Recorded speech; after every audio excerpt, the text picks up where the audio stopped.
तैयार हो जाइए क्रिकेट के इतिहास की उस सबसे खौफनाक और शर्मनाक हकीकत के लिए जिसने खेल की रूह को ही नोच डाला और मैदान को जंग का अखाड़ा बना दिया।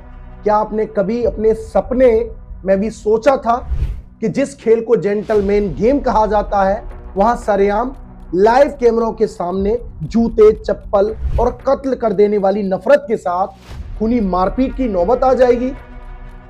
नमस्कार, मैं हूं ललित और आप देख रहे हैं खेल चौक। फरवरी 2026 की उस मनहूस शाम कोलंबो का प्रेमदासा स्टेडियम एक ऐसी ही रोंगटे खड़े कर देने वाली अनहोनी का गवाह बना जिसने पूरी दुनिया के सामने क्रिकेट की मर्यादा का जनाजा निकाल दिया। स्टेडियम दूधिया रोशनी में नहाया था, दर्शक अपनी सीटों पर जमे थे, लेकिन पाकिस्तान के डगआउट की उस वीरान बेंच पर एक ऐसा एटम बम फटा कि जिसकी गूंज पूरे खेल जगत को हिलाने वाली थी। अचानक कैमरे का एंगल जैसे ही पाकिस्तानी खेमे की तरफ मुड़ा, दुनिया के होश उड़ गए। वहां दो दिग्गज एक दूसरों की आंखों में आंखें डालकर आदमखोर शेर की तरह दहाड़ रहे थे।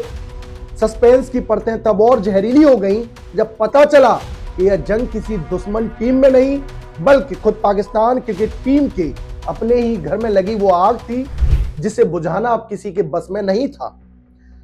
वैसे भी पाकिस्तानी क्रिकेट और गंदी राजनीति का चोली दामन का साथ रहा है।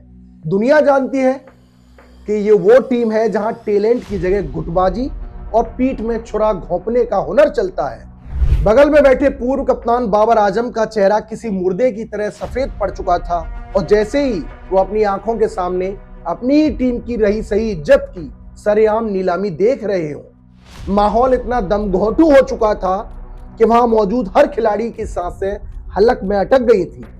लेकिन तभी सस्पेंस का वो पहला पर्दा हटा जिसने पूरी दुनिया को हिलाकर रख दिया।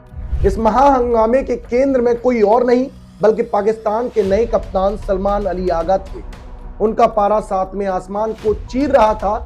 हर कोई हैरान था, आखिर नामीबिया जैसी नन्ही टीम के खिलाफ मैच में कप्तान का आपा इस कदर क्यों खो गया कि वह हैवानियत पर उतर आए। और असली मिर्च मसाला और सस्पेंस तो उस कड़वे सच में छिपा था जिसे पाकिस्तान कभी हजम नहीं कर पाया। दरअसल इस आग के पीछे वो भारत से मिली 61 रनों की शर्मनाक हार का कड़वा जहर था जो कप्तान के खून में उबाल मार रहा था। पाकिस्तान की पुरानी फितरत है, मैदान पर इंडिया से बुरी तरह पिटने के बाद ये पागलों की तरह आपस में भिड़ जाते हैं। और जैसे ही हेड कोच माइक हसन ने उस जिल्लत भरी हार का ठीठरा कप्तान की घटिया प्लानिंग पर फोड़ा, सलमान अली आगा का बचा कुचा दिमागी संतुलन भी हवा हो गया। अब जो हुआ उसने क्रिकेट इतिहास को हमेशा के लिए दागदार बना दिया। सस्पेंस की सारी दीवारें ढह गईं जब दुनिया ने वो खौफनाक मंजर देखा।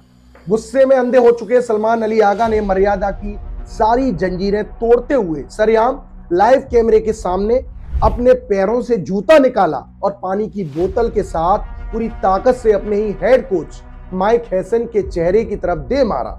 जी हां, आपने सही सुना, एक अंतर्राष्ट्रीय कप्तान ने अपने ही गुरु पर सरेआम जूतों और बोतलों से हमला कर दिया। डगआउट में हुई शर्मनाक मारपीट ने साबित कर दिया कि पाकिस्तान क्रिकेट में अब ना तो तमीज बची है और ना ही खेल की भावना।